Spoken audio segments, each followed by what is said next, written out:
Hello everyone. આ ચેનલના માધ્યમથી જાવા પ્રોગ્રામિંગ લેંગ્વેજને સરળ ગુજરાતી ભાષામાં સમજાવવાનો એક પ્રયત્ન કરી રહ્યો છું.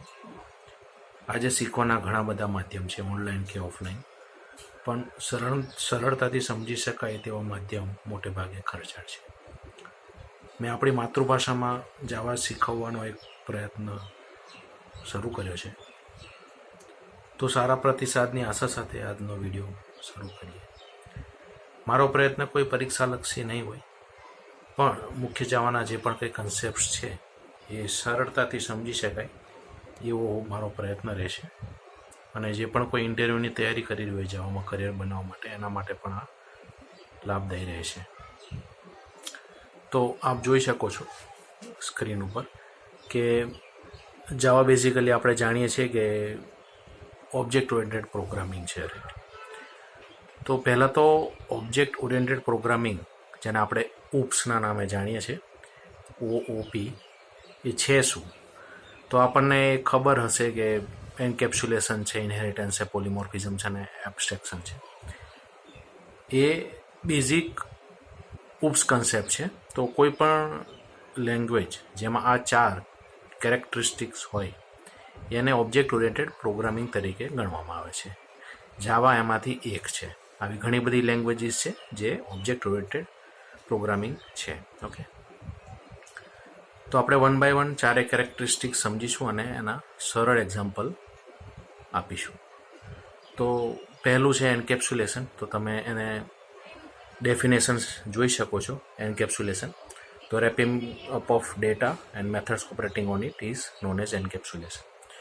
જો તમે અગાઉ જાવા જાણતા હોય તો તમને ખબર હશે કે બુક અને વગેરે અલગ અલગ માધ્યમમાં અલગ અલગ એક્ઝામ્પલ આપેલા હોય છે, જે ક્યારેક આપણે રિલેટ નથી કરી શકતા, કાં તો કન્ફ્યુઝ થઈ જઈએ છે કે આ ખરેખર કહેવા શું માંગે છે.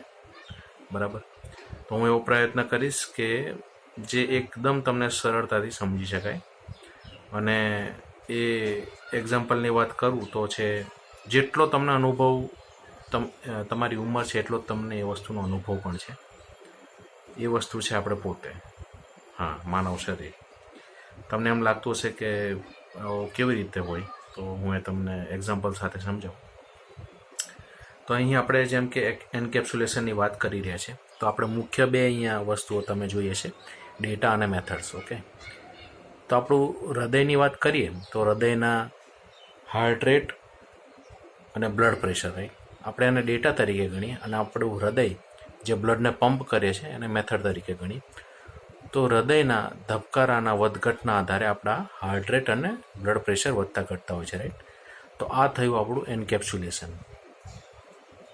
આઈ હોપ કે તમે સમજી રહ્યા છો હું શું કહેવા માગું છું. તો આ એક વસ્તુને એકની આપણા જે હાર્ટ રેટ છે અને બ્લડ પ્રેશર છે એનું વધઘટ આપણે મેથડથી થાય છે, જે મેથડ છે આપણા બ્લડનું પમ્પિંગ. બરાબર? આઈ હોપ તમને સમજાય છે હું કયા કન્ટેક્સમાં કહેવા માગું છું. ઓકે, મને એવી આશા છે કે તમને આ એક્ઝામ્પલ વ્યવસ્થિત સમજાયું હશે.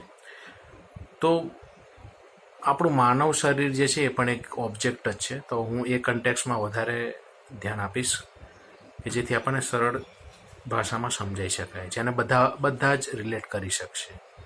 એ સ્ટુડન્ટ હોય કે પ્રોફેશનલ હોય, ફ્રેશર હોય કાં તો એક્સપિરિયન્સ હોય, તો પણ રિલેટ કરી શકશે. ઠીક છે, તો આગળ વધીએ. બીજું છે ઇનહેરિટન્સ. તો આપ વ્યાખ્યા જોઈ શકો છો, definition. It is a mechanism by which one class can inherit attributes and methods from another class. તો OOPS બેઝિકલી બે ઓબ્જેક્ટ્સ વચ્ચે રિલેશનની વાત જે એચીવ કરવાની છે એ ઇનહેરિટન્સથી કહે છે. તો જાવામાં આપણે જાણીએ છીએ કે ઇમ્પ્લિમેન્ટ્સ અને એક્સટેન્ડ અલગ અલગ કીવર્ડ છે જેના થ્રુ આપણે ઇનહેરિટન્સ એચીવ કરતા હોય છે. તો આપણે રિયલ ટાઈમ એક્ઝામ્પલની વાત કરીએ રિલેશનની આપણા રિયલ લાઈફમાં, તો આપણે આપણા માતા પિતા સાથે રિલેશન છે, આમાં સેમ જ છે, પેરેન્ટ ચાઇલ્ડ રિલેશનશીપ, જે ઇનહેરિટન્સથી આપણે અચીવ કરીએ છીએ. રિયલ લાઈફમાં આપણે આપણા માતા પિતા સાથે છે. બરાબર? એમના આપણે વારસદાર છે, આમનું જે પણ કંઈ છે માતા પિતાનું એ આપણું છે. સેમ વસ્તુ ઇનહેરિટન્સમાં પેરેન્ટ ચાઇલ્ડ રિલેશનશીપથી આપણે એ જ વસ્તુ એચીવ કરીએ છીએ. તો આઈ થિંક એનું બેસ્ટ એક્ઝામ્પલ છે સમજવા માટે, બરાબર ને. આગળ વધીએ. પોલિમોર્ફિઝમ, વન ને મલ્ટિપલ ફોર્મ. તો આપણી જે સેન્સ કરવાની શક્તિ જે છે આપણા શરીરમાં, બરાબર ને, એ અલગ અલગ અંગોમાં અલગ અલગ છે. ફોર એક્ઝામ્પલ, આંખ આપણી જોવાનું કામ કરે છે, નાક સૂંઘવાનું કરે છે, કાન સાંભળવાનું, તો જીભ સ્વાદ કરવાનું સેન્સ કરે છે. તો અલગ અલગ ઓર્ગન સેન્સ કરવાની શક્તિ અલગ અલગ ધરાવે છે. તો આ એકદમ સરળ અને સચોટ એક્ઝામ્પલ છે પોલિમોર્ફિઝમ, જે કોઈ પણ વ્યક્તિ આને સમજી શકે છે આ કન્ટેક્સ્ટમાં. નેક્સ્ટ છે આપણું એબ્સ્ટ્રેક્શન. તો અહીં વ્યાખ્યા આપ જોઈ શકો છો એબ્સ્ટ્રેક્શનની. It is a act of representing data without sharing its internal details. આપણી નર્વસ સિસ્ટમના માધ્યમથી હું સમજાવવા માંગીશ. આપણે હાથ પગ હલાવીએ છીએ, બરાબર, આપણે હલનચલન કરીએ છીએ, તો આપણે મગજ દ્વારા મોકલવામાં આવેલા એ સિગ્નલ સિસ્ટમને આપણે સમજવાની જરૂર નથી રહેતી. એની આપમેળે કામ કરે છે, રાઈટ. મગજ સિગ્નલ મોકલે છે હાથને તો હાથ હલે છે, પગને મોકલે છે પગ હલે છે. એ પ્રમાણે આપણે એ સિગ્નલ સિસ્ટમ, ઇન્ટરનલ સિસ્ટમને સમજવાની કોઈ જ જરૂર નથી રહેતી. એ આપમેળે કામ કરતું હોય છે, આપણે ફક્ત ક્રિયા કરીએ છીએ, બરાબર ને. તો આ થયું એબ્સ્ટ્રેક્શન. તો ખૂબ જ સરળ ભાષામાં, ખૂબ જ સરળ એક્ઝામ્પલના માધ્યમથી મેં ઉપસના કન્સેપ્ટ સમજાવવાનો પ્રયત્ન કર્યો છે.